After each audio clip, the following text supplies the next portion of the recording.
ചേട്ടാ നമസ്കാരം. നമസ്കാരം. ബംഗ്ലാദേശിൽ ഹിന്ദുക്കൾ നിരന്തരം ആക്രമിക്കപ്പെട്ടുകൊണ്ടിരിക്കുകയാണല്ലോ. ഈ ഹിന്ദുക്കൾ നിരന്തരം ആക്രമിക്കപ്പെടുമ്പോൾ ഇവിടെ എന്താ ബംഗ്ലാദേശിൽ യൂനിസ് കയറിയപ്പോൾ മുതൽ അവിടെ ഷെയ്ഖ് ഹസീനെ ഇങ്ങോട്ടേക്ക് അടിച്ചു പുറത്താക്കി ഇങ്ങോട്ടേക്ക് പറഞ്ഞു വിട്ടത് മുതൽ ഹിന്ദുക്കൾ അവിടെ വംശഹത്യ ഇരയാകുന്നത് മുതൽ ഇവിടെയുള്ള പല ആൾക്കാരും പല ഗ്രൂപ്പുകളും എല്ലാം തന്നെ ബഹളം വയ്ക്കുകയാണ്. ബംഗ്ലാദേശിലെ ഹിന്ദുക്കൾ ഇത്രയധികം ആക്രമണത്തിന് ഇരയാകുന്നു, നിങ്ങൾ ഇത് കണ്ടില്ലേ എന്ന് പറഞ്ഞ് നരേന്ദ്രമോദിയോട് പറയുകയാണ്. എന്തെങ്കിലും ചെയ്തുകൂടെ, അറ്റ്ലീസ്റ്റ് ഒരു നാവനക്കുകയെങ്കിലും ചെയ്തുകൂടെ എന്ന് നരേന്ദ്രമോദിയോട് പറയുകയാണ്. പക്ഷേ ടു ബി ഫ്രാങ്ക്, നമുക്ക് അവരുടെ ആഭ്യന്തര കാര്യത്തിൽ ഇടപെടാനുള്ള യാതൊരുവിധ റൈറ്റുമില്ല എന്നുള്ളത് പച്ചയായിട്ടുള്ള യാഥാർത്ഥ്യമാണ്. പക്ഷേ ഗസയിൽ ഒരു കാക്ക കറണ്ടടിച്ച് ചത്തു കഴിഞ്ഞാൽ അത് ഇന്ത്യയിൽ ഇമ്പാക്ട് ചെയ്യും, അത് നമുക്ക് എല്ലാവർക്കും അറിയാം.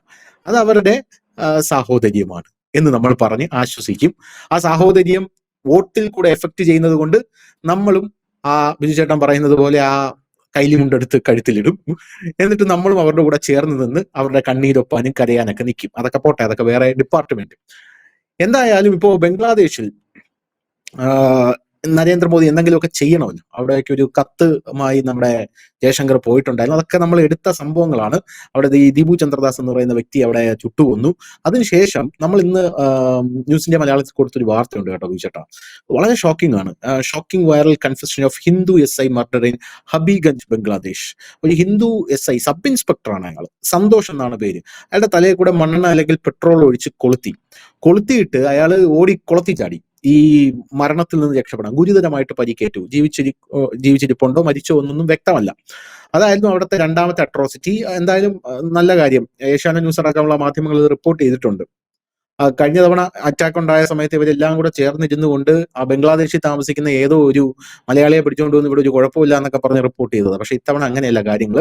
പോരാത്തതിന് ഷാരൂഖ് ഖാൻ ബംഗ്ലാദേശിലെ ഏതോ ഒരു ക്രിക്കറ്ററെ എടുത്ത് IPL ഇട്ടപ്പോ ഷാരൂഖ് ഖാന്റെ നാക്കറുകണം എന്നൊക്കെ പറഞ്ഞ് ഹിന്ദു മഹാസഭ രംഗത്തെത്തിയിട്ടുണ്ട്. നാക്കറുത്ത് കൊണ്ടുവരുന്നവർക്ക് 1 ലക്ഷം രൂപ ഇനാം എന്നാണ് അവർ പറഞ്ഞിരിക്കുന്നത്.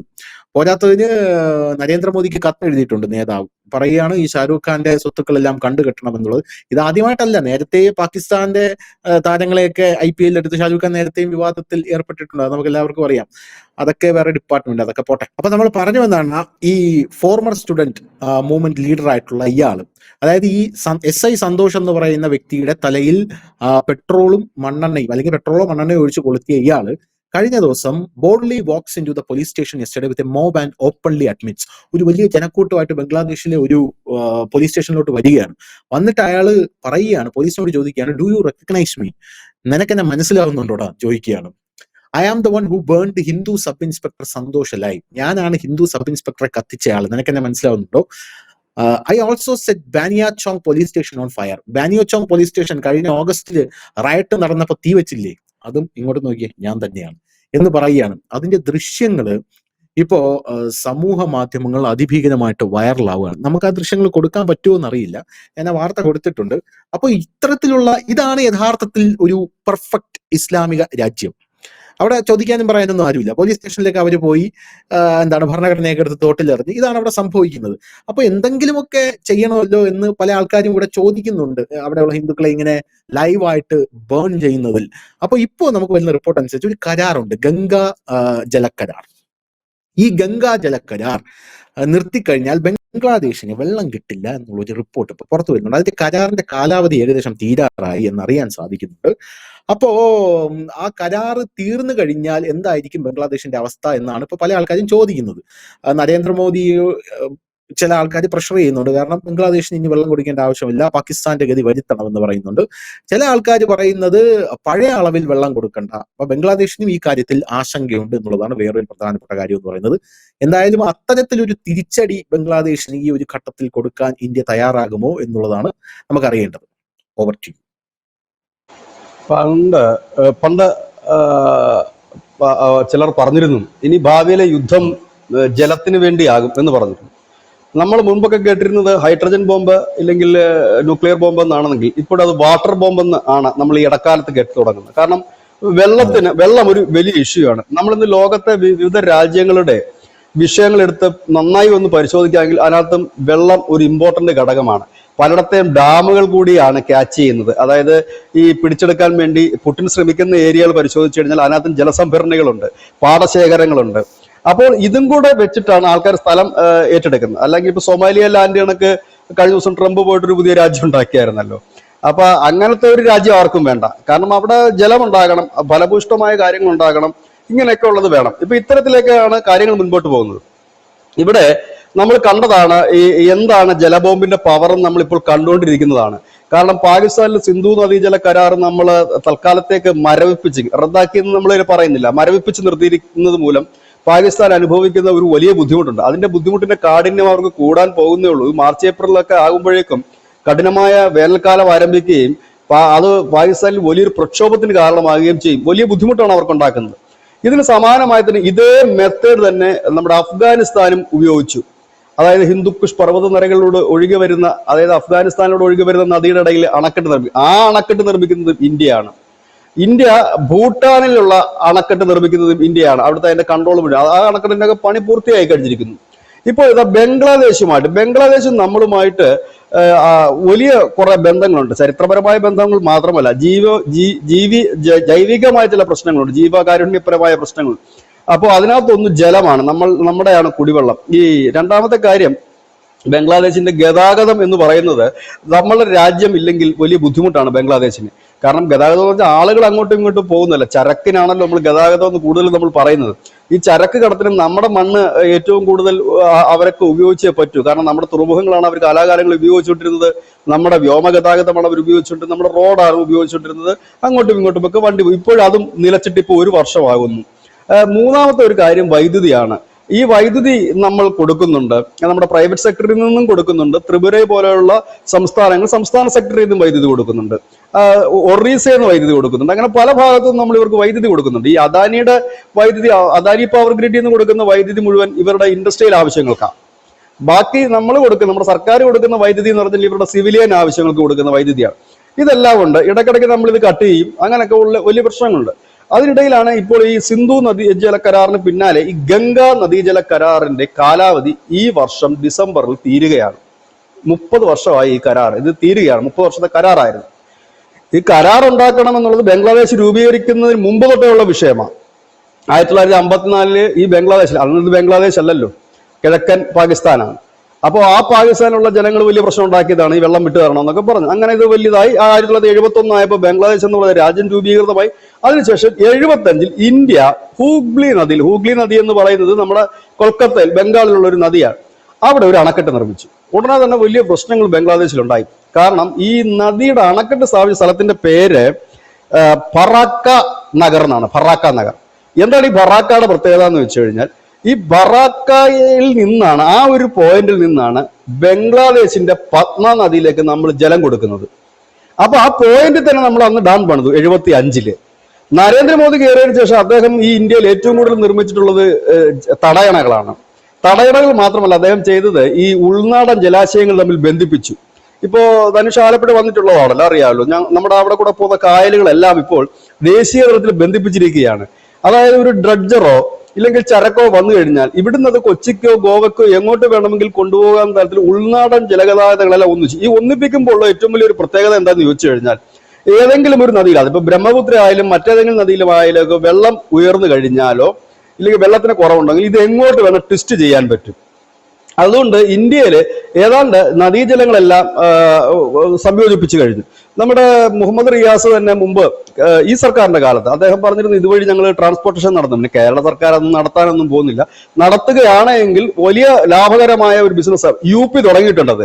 UP, ഉത്തരാഖണ്ഡ് ആ ഒരു മേഖലയിൽ അവർ തുടങ്ങിയിട്ടുണ്ട് ഈ സർവീസ്. ഇത് കൂടെ ഈ ടൂറിസം പോലെ ആളുകൾ ഒരു കൊച്ചു കപ്പലാ, അതിനകത്ത് കയറിയിട്ട് ടൂറിസം പോലെ പോകാം. ഒരാഴ്ചയോ അങ്ങാണ്ട് 1.5 ആഴ്ചത്തെ ട്രിപ്പ് അങ്ങാണ്ടാണ്. അതിവിടെ ചെയ്യാനുള്ളതേ ഉള്ളായിരുന്നു. ഞാനിത് പറഞ്ഞു വന്നേ ഉള്ളൂ.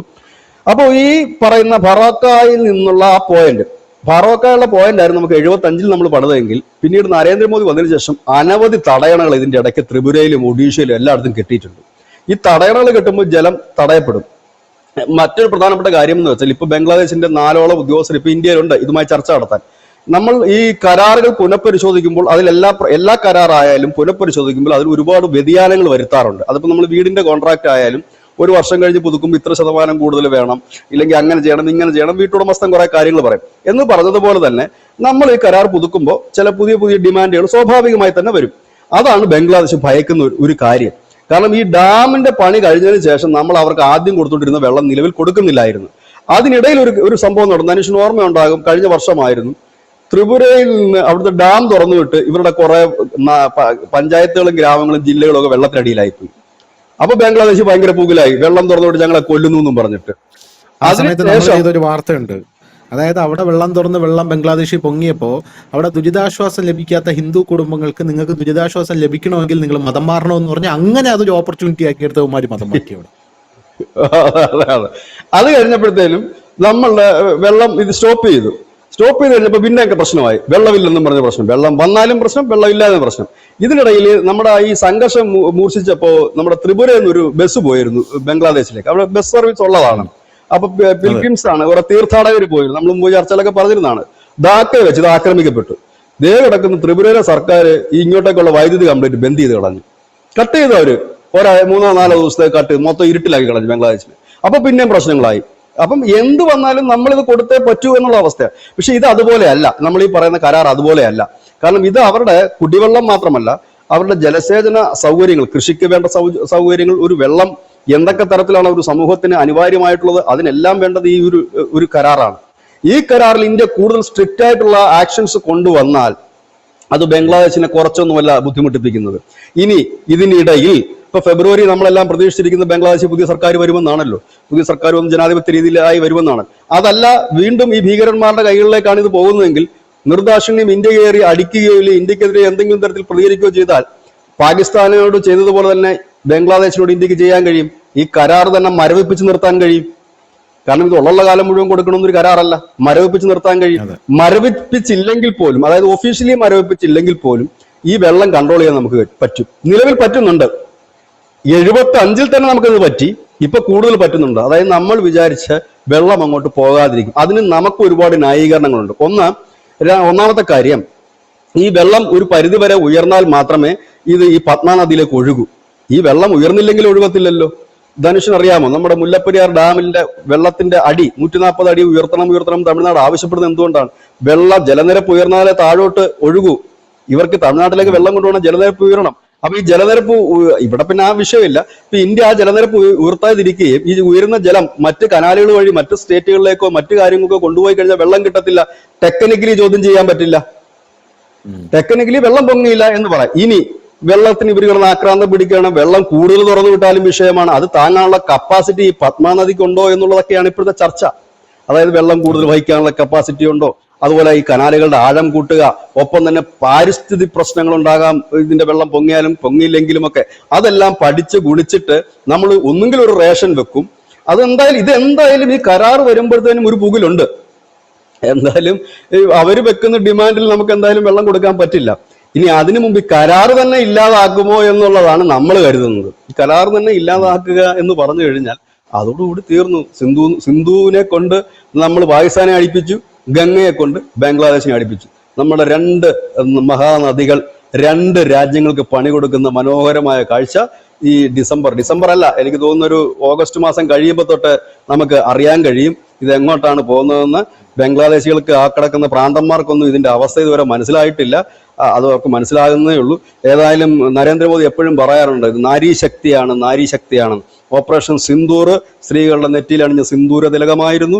അതിന് തൊട്ടു പിന്നാലെ സിന്ധുവിനെ കൊണ്ട് നമ്മൾ പാകിസ്ഥാനെ പണി കൊടുത്തു. ഇപ്പോഴിതാ ഗംഗയെ കൊണ്ട് നമ്മൾ ബംഗ്ലാദേശിന് പണി കൊടുക്കുന്നു. ഭൂട്ടാനിലടക്കം നമ്മുടെ പ്രധാനപ്പെട്ട നദികളാണ് ഇങ്ങനെ നിൽക്കുന്നത്. ഇത് എന്താകും എന്നുള്ളത് വലിയ ചോദ്യചിഹ്നമാണ്. നമ്മുടെ കയ്യിലാണ് അതിരിക്കുന്നത്. അവരിനി ഇപ്പൊ എത്ര തുർക്കിയിൽ നിന്ന് സ്റ്റെൽത്ത് വരുത്തിയാലും അണുബോംബ് വരുത്തിയാലും എന്തു കുന്തം വരുത്തിയാലും വെള്ളത്തിന് വെള്ളം തന്നെ വേണം. അതാണ് അതിന്റെ അവസ്ഥ.